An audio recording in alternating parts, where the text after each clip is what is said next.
오늘 이제 4월을 마무리하면서 곧 5월을 맞이하게 되겠는데,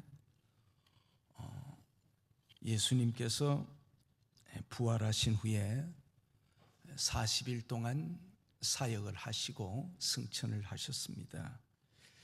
여기에 대해서 오늘 함께 말씀을 나누면서 고난주간 부활주일, 이런 모든 좋은 믿음의 행사들을 아름답게 잘 마무리해 보려고 합니다.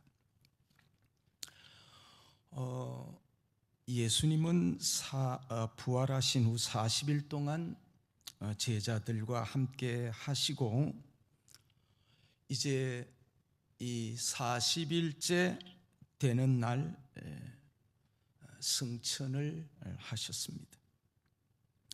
예수님의 승천에 대한 내용은 사도행전 1장에 비교적 좀 짧지만은 기록이 잘 되어져 있습니다. 그렇다면 예수님은 40일 동안 11번 정도 나타났다고 많은 신학자들이 그렇게 말씀하고 교회도 그렇게 가르쳐 왔습니다.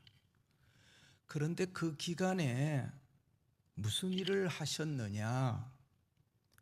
복음서와 사도행전과 바울의 서신을 통해서 예수님의 부활에 대해서, 또 부활 사역에 대해서 증언들을 정리해 보려고 합니다. 이 부분에 대해서는 선명하게 연구되어진 부분이 그렇게 많지 않습니다. 몇 가지 서적이나 신학자들의 발표한 내용을 참고해서 대략적인 개요만을 일단 가볍게 정리를 해 보려고 합니다. 마태, 마가 복음은 한 장만 기록했는데 40일 동안의 사역이 너무 짧아요. 과연 왜 이 정도밖에 기록을 하지 못했지? 라는 그런 의구심이 있어요. 누가복음은 단장으로 기록했지만은 좀 내용이 많아요. 반면에 이 요한복음은 2장을 기록해 놓았어요. 예수님의 40일의 사역에 대해서 안식 후 첫날 미명이라는 시간에 대한 이야기가 있었고, 저녁 때에 예수님이 또 제자들에게 오셨다는 말씀도 있고, 3일 후에 엠마오 도상에서 나타나신 일이 있고, 8일 만에 도마에게 나타난 말씀이 나오고, 그리고 승천하기 위해서 이제 좀 제자들과 함께 했던 시간, 그래서 이 날짜별로 정리를 하기도 애매모호한 부분들이 적지 않아요. 어떤 부분은 좀 정확하지만 어떤 부분은 그 외에 날짜에 대한, 시간에 대한 것을 일체 성경은 말하고 있지 않기 때문에 그래서 잘 몰라요. 여러분들도 마태, 마가, 누가, 요한복음을 읽어봐도 11번이 어떻게 되어지는가 찾아보면 못 찾아요. 참 헷갈립니다, 이게. 그래서 보통 교회의 이 학자들이 어떻게 정리를 했느냐, 구교와 신교를 총망라해서 이렇게 좀 살펴보았습니다. 제일 먼저는 첫째 날입니다. 부활 사건과 처음 목격자와 예수님 초기의 만남들, 이 마태복음 28장 9절에서 10절과 요한복음 20장 11절에서 18절에 막달라 마리아와 다른 여인들에게 나타나셨다. 예수님은 부활 후 막달라 마리아와 다른 몇몇 여인들에게 처음 목격되고 나타나셨습니다. 그때에 주님께서 두려워 말라며 제자들에게 부활의 소식을 전하라고 하셨습니다. 누가복음 24장 13절에서 35절의 내용을 보면은 엠마오로 가는 두 제자에게 나타나셔서 동행하면서 나눈 이야기가 소개되고 있습니다. 예수님은 엠마오로 가는 두 제자에게 나타나셔서 동행하시면서 그 한 명은 글로바라고 이름이 되어져 있습니다. 함께 동행을 하면서 성경의 예언이 자신에게 성취되었음을 자세히 풀어서 설명을 하셨고, 그들은 예수님을 식사 자리에서 알아보았고 곧바로 예루살렘으로 돌아가서 제자들에게 예수님이 부활하셨다라는 사실을 전합니다. 물론 성경을 풀어줄 때 가슴이 뜨거웠던 이야기도 함께 전한 것으로 기록이 되어져 있습니다. 그 다음에 보면은 11제자에게 나타났는데, 이 안식 후 첫날 저녁 때에 제자들이 모여 있는 방에 나타나셔서 너희에게 평강이 있을지어다 하시고 자신의 몸을 보여주셨습니다. 그들은 예수님의 손과 발에 난 못자국을 보고 그제서야 부활에 대한 확신을 갖게 된 것입니다. 이때 불행스럽게도 도마는 자리에 없었습니다. 평강과 파송과 성령을 받으라 라고 하시고 죄 사함에 대한 교회의 권세도 언급을 요한복음 20장에서 하셨습니다. 그리고 난 다음에 이제 일주일이 지나고 두 번째 한 8일이 되었을 때에 요한복음 20장 24절에서 29절에 보면은 도마는 예수님의 부활을 믿지 않았으나 예수님이 다시 제자들 앞에 나타나셔서 도마에게 자신의 못자국을 직접 만져보게 했습니다.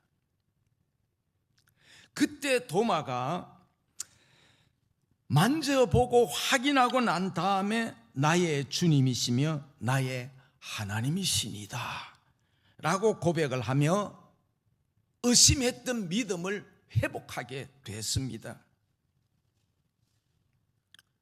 예수님은 도마에게 도마야, 너 보고 믿느냐?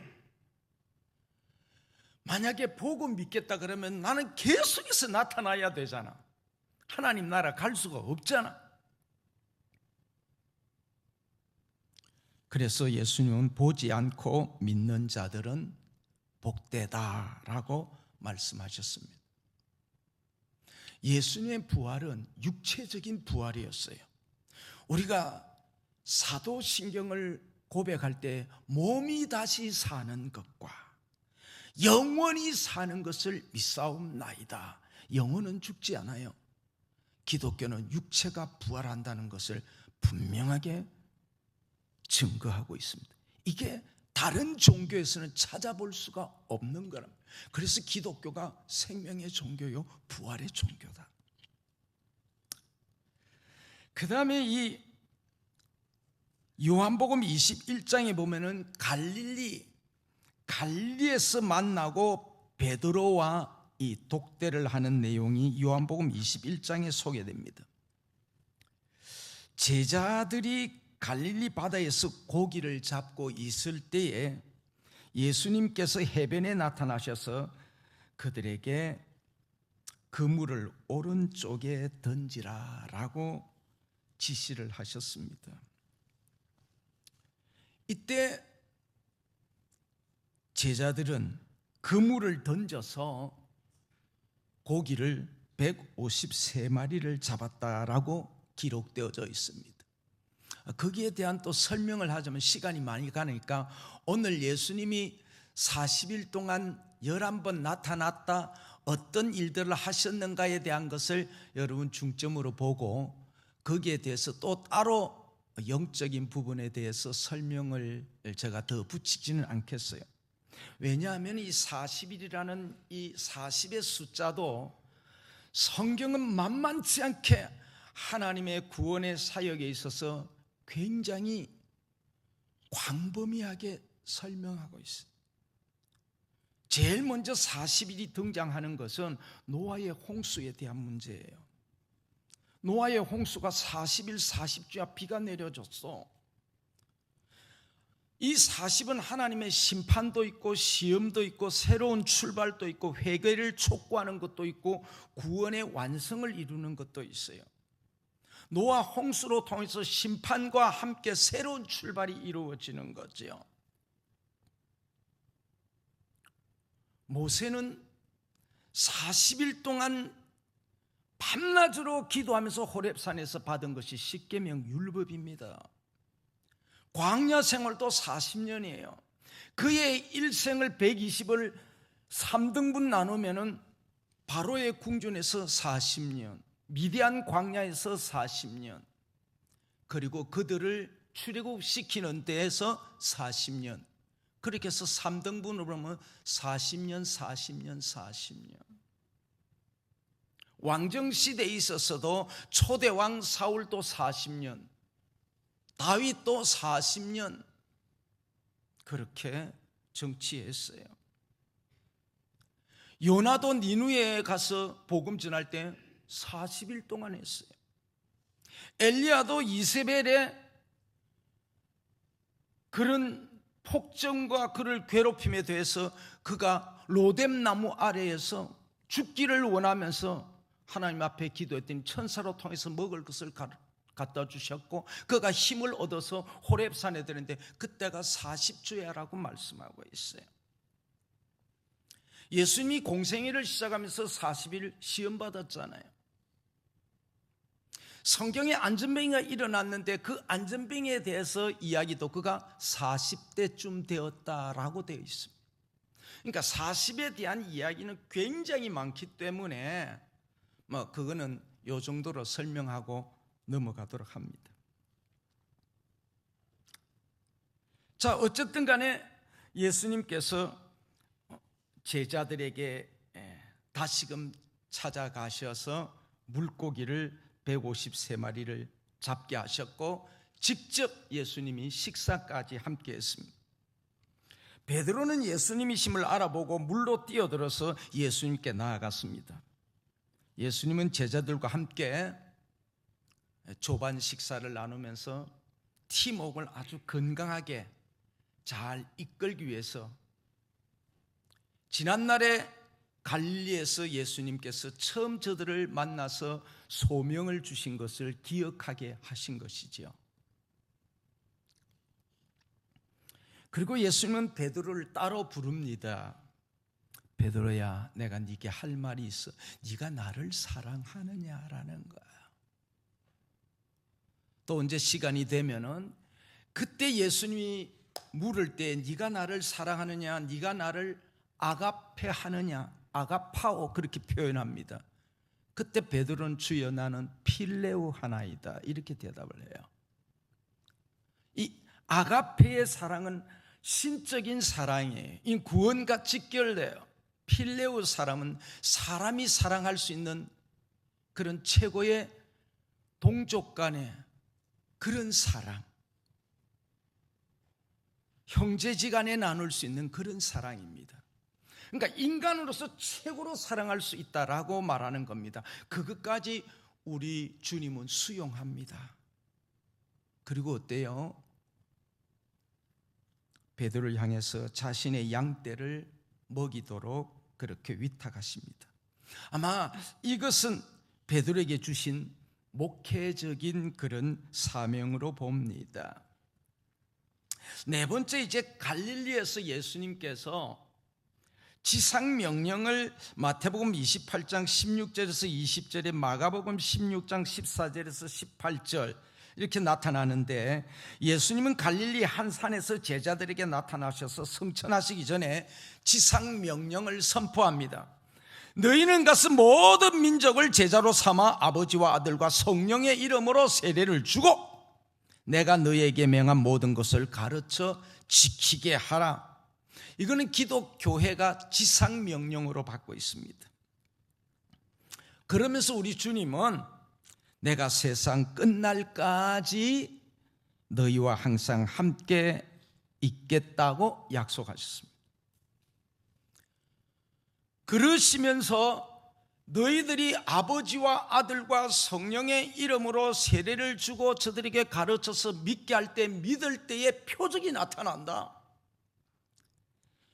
너희들이 복음을 전갈 때 귀신을 쫓아내며 새 방언을 말하며 뱀을 집으며 무슨 독을 마실지라도 해를 받지 않고 병든 사람에게 손을 얹은 적 나으리라.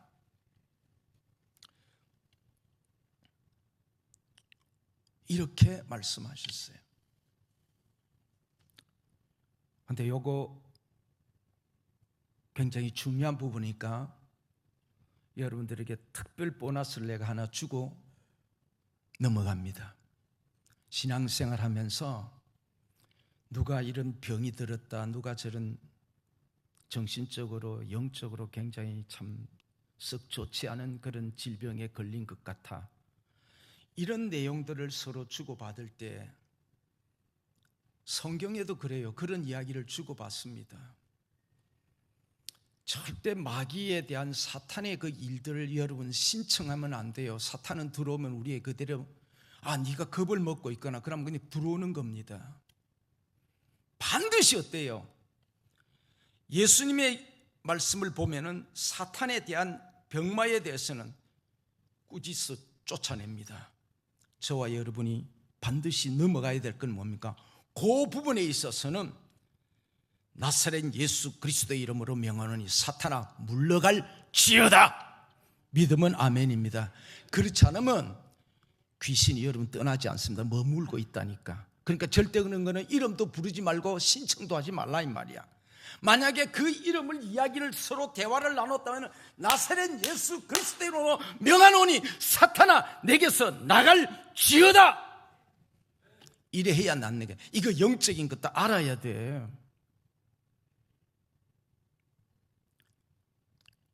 고난주간에 제가 성경 참 많이 봤어요. 신약 성경 지금 히브리서까지 다 보고 마태복음부터 시작해서 이제 야고보서 들어가게 됐어요. 하나하나 체크를 하는데 예수님은 반드시 병마에 대해서 그냥 넘어가지 않습니다. 사람들은 병마를 무서워합니다. 귀신들도 무서워합니다. 그럴 때마다 예수님은 반드시 쫓아내는 말을 하십니다. 예수 그리스도의 권세를 사용해야 돼. 그렇지 않으니까 자꾸 병에 시달리잖아. 이거는 특별한 팁인 줄 알고, 대화 속에서도 여러분 사탄이 내게 머물지 않도록 나사렛 예수 그리스도로 명하노니 사탄아 내 몸에서 물러갈지어다. 할렐루야. 꼭 그렇게 명하시기 바랍니다. 그래야요 주의 권세가 우리 속에, 이거는 신앙의 어떤 부분에서는 철칙이야. 근데 이거 안 하고 그냥 막 넘어가거든. 굉장히 영적으로 힘들어합니다. 사탄은 여러분 아주 밀가부듯이 사람을 많이 다루어 봤거든. 너무 잘 알아요. 쫓아내야 될 걸 쫓아내지 않고 예수 그리스도의 이름 부활의 주님이 나와 함께 하시는데 기도의 권세를 주시고 철장을 깨트리게 하시는데 왜 쫓아내지 않고 그대로 겁을 먹고 이거 어쩌면 좋아 덜덜 떨고 있다. 그러니까 머물고 있지.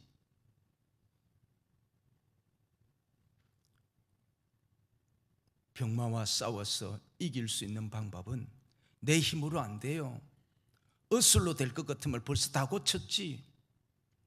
주의 권세, 부활의 능력 믿으시기를 바랍니다. 사망 권세 깨트린단 말이야. 이건 병이 아니고 병마야. 마귀가 병을 갖다 줬다 그 말이야. 그는 예수 그리스도 이름으로 쫓아내야 돼요. 명한다고 그래야 돼요. 그래서 다 쫓겨나는 거예요. 통과.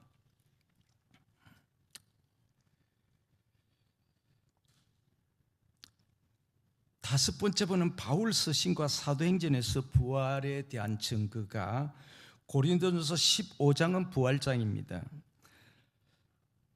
사도행전 1장 3절 누가는 참 이 시간과 날짜에 대한 것들을 비교적 정확하게 그 의원이었기 때문에 그런 거는 좀 정확하게 기록하는 것 같습니다.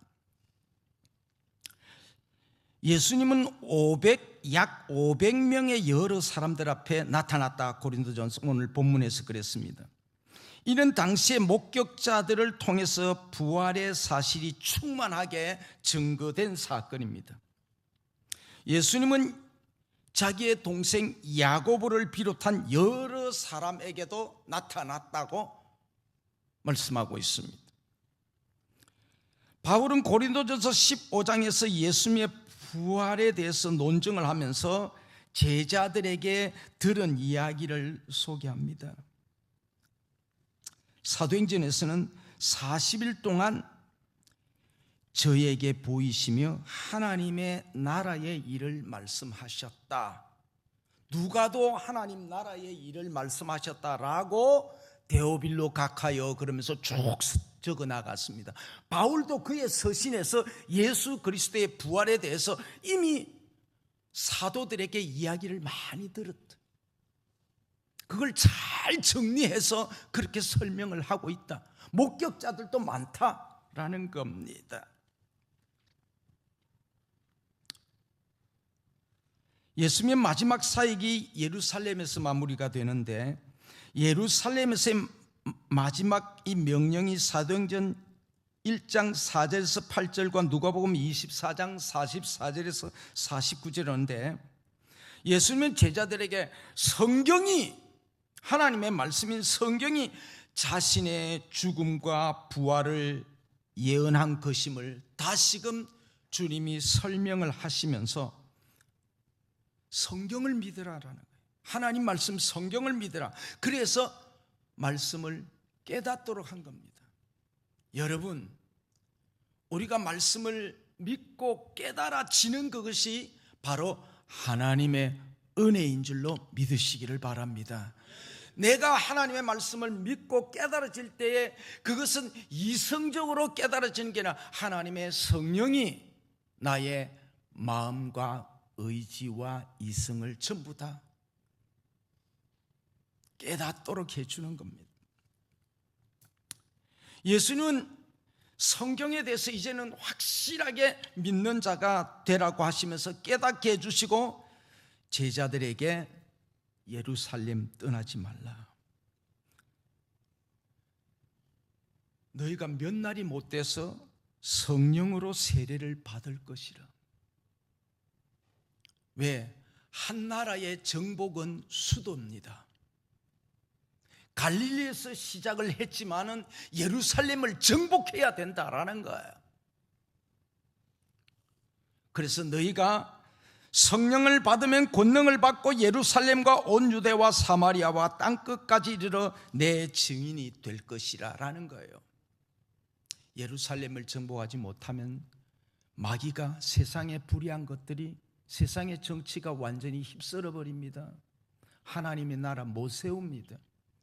오늘 우리의 마음을 하나님의 성령이 점령하셔야지 우리의 마음을 점령하지 못하면 소용없어요. 내 마음의 중심이 주님이 되어야 되고 그게 주님이 계셔야 되고 나는 내려앉아야 되는 거예요. 예루살렘에서 마지막 말씀을 하시고 사도행전 1장 9절에서 11절 누가복음 24장 50절에서 53절에 보면은 장소가 나옵니다. 감람산으로. 그래서 예수님이 성천하신 곳이 감람산이다. 예수님은 제자들을 데리고 감람산으로 갔었습니다. 거기서 그들을 축복하시며 하늘로 성천하셨습니다. 제자들은 예수님이 하늘로 올라가는 것을 직접 보았습니다. 2명의 천사가 나타나서 너희가 본 그대로 예수께서 다시 오실 것이다 라고 전해 주었습니다. 제자들은 천사의 말과 주님께서 승천하시기 전에 하신 말씀을 듣고 예루살렘을 떠나지 말라 그랬잖아. 그래서 저들은 예루살렘으로 돌아가서 성령의 약속을 기다리며 마가의 다락방에서 기도에 전념한 것이 열흘입니다. 그래서 50일째 예수님이 성천하시고 열흘째에 성령이 저들에게 불같이 임했다라는 것이지요. 사랑하는 성도 여러분, 부활과 성천이 주는 신학적인 의미를 로마서 6장 4절 11절, 에베소 1장 20절에서 23절, 히브리서 7장 25절을 보면은 신학적인 배경으로 이렇게 쭉 한번 정리를 해보면, 사도 바울과 초대 교회는 예수님의 부활과 성천을 통해서 인류의 구원, 하나님의 구원이 완성되어졌음을 저들이 강조했습니다. 바울은 이런 말을 합니다. 우리가 그의 죽음과 함께 세례를 받았으므로 또한 그의 부활에 참여하게 되었다라고 가르칩니다. 그러므로 우리가 예수 그리스도의 이름으로, 성부와 성자와 성령의 이름으로 세례를 받았기 때문에 그분의 부활에 내가 참여하는 자가 되도록 주님께 접붙임을 받았다. 할렐루야. 그 예수 그리스도하고 우리가 하나가 됐다라는 거예요. 에베소에서는 예수님이 모든 통치와 권세 위에 계시며 교회의 머리가 되셨다라고 그렇게 정의를 합니다. 예수님이 우리의 머리이시다. 모든 통치의 권세 위에 계시며 교회의 주인이시기도 하시다. 뿐만 아니라 히브리서에서는 예수님께서 하늘에서 대제사장으로 하나님 우편에 계시면서 우리를 위해서 지금도 기도하고 계신다. 그것을 사도 요한은 이렇게 표현을 합니다. 요한복음과 요한계시록에 많이 표현되어 있지만 요한복음 14장에 너희를 위하여 뭘 어떻게 한다? 처소를 예비하러 간다. 준비가 되면 다시 온다 그랬어요. 그래서 내가 길이요 진리요 생명이라, 나로 말미암지 않고는 절대 천국에 갈 수가 없어. 그 길을 알 수가 없어. 세상의 생명으로는, 다른 어떤 종교적인 생명, 인간의 윤리와 도덕적인 생명으로는 그 못 가. 그 길을 찾을 수 없어. 그것은 진리가 아니야. 아버지께로 가는 데 있어서 진리는 내 말이야. 내 말을 믿어야 되고 내가 길이고 생명이니라. 할렐루야. 생명은 생명끼리 통한데 어떤 생명량에 따라서 다릅니다.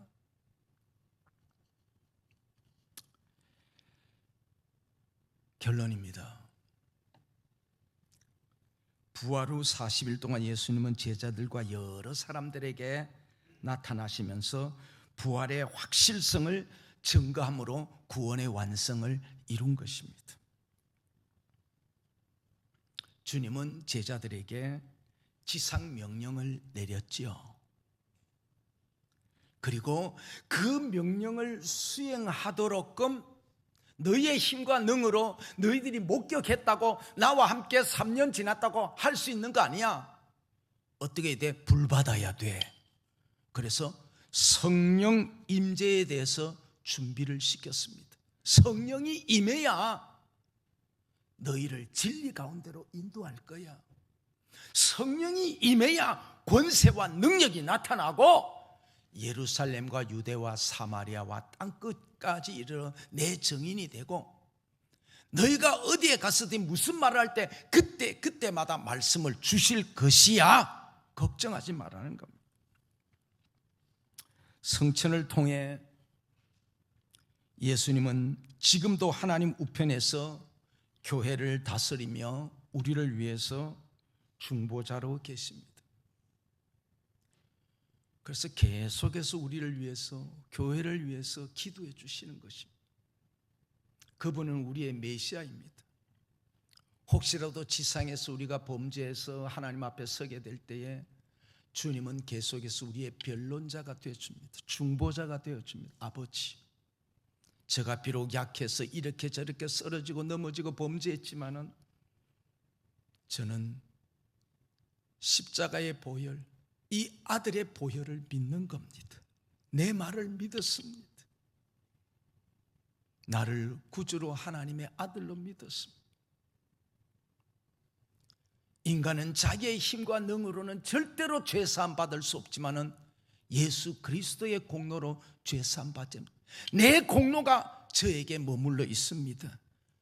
그래서 우리가 하나님 나라 천국에 들어가게 되는 줄로 믿습니다. 내가 비록 범죄한 일이 많아도, 내가 죄인이라도 예수 공로 의지해서 하나님 앞에 설 수 있다라는 거예요. 그래서 지금도 저와 여러분들을 위해서, 우리 교회를 위해서, 세계 모든 교회를 위해서 주님은 대제사장으로, 구약 성경의 대제사장은 1년에 한 번 지성소에 들어가서, 성소에는 제사장들이 들락날락 자유롭게 하지만은 대제사장은 1년에 한 번 들어갑니다. 그런데 그런 모든 제도를 깨뜨리시고 주님은 항상 우리를 위해서 하나님 우편에서, 오늘 또 얼마나 많은 영혼들이 죽어서 하나님 나라로 가는지 모릅니다. 그 영혼들을 향해서 주님은 계속해서 중보자가 되셔서 기도하셔서 그들을 하나님의 나라로 영접하는 줄로 믿습니다. 그래서 하늘 가는 밝은 길이 아름답고 복된 거예요. 내가 죽어도 죄의 꼬리표는 붙어 있는데 예수 그리스도의 보혈이 다 덮어버려요. 그리고 부활이 그 모든 나의 죄로 인하여 사망으로 가져갈 것을, 사망에서 요한복음 5장 24절 이후로 보면 사망에서 따라합니다. 생명으로 옮겼느니라. 할렐루야. 딱 옮긴다. 꼬리표가 없어져 버렸어. 이 얼마나 감사한지 몰라. 나는 보면서 주여, 내 공로 의지해서 가는 거 아니라 주 공로 의지해서 가니까 너무너무 감사하다. 예수님의 40일의 이 기간은 초대 교회와 기독교회의 신앙의 근본을 형성하는 중요한 사건이 되었습니다. 초대교회는 예수님이 이 40일 고난주간과 성천하기까지의 그 모든 사역을 아주 집대성해서 기독교의 신앙의 근본을, 기독교는 생명의 종, 유대인들 가운데서도 사두개파는 영들을 믿지 않고 예수님의 부활을 안 믿어요. 이런 잘못된 사고방식들을 가지고 있기 때문에 신앙의 교리를 확실하게 세워야 되겠다라는 거죠. 이 40일의 이 기간은 예수님의 사명을 완성하실 뿐만 아니라 재림에 대한 소망도, 갈릴리 사람들아, 너희가 본 그대로 내가 다시 올 것이라. 주님이 올 때까지 등과 기름으로 준비해라. 그날과 그 시는 알지 못하기 때문에 깨어 있어야 돼. 등 준비해야 돼. 기름 준비해야 돼. 깨어있고 등 준비하고 기도 생활에 힘쓰는 우리 교회 되어지기를 원합니다. 부활로 40일 동안 주님의 행적과 성천으로 말미암아 우리에게 주신 사명을 이 시간 다시 한번 되새기면서 뜻깊은 이 4월 고난과 부활, 성천을 잘 마무리하면서 교회가 마지막 때에 칭찬도 받았지만 책망도 받았는데, 그 책망을 받았을 때 회개하지 않으면은 이 잔을 옮긴다라는 겁니다. 교회는 마지막 때에 깨어 있어야 됩니다. 이게 바로 우리의 사명입니다. 교회는 거룩한 곳입니다.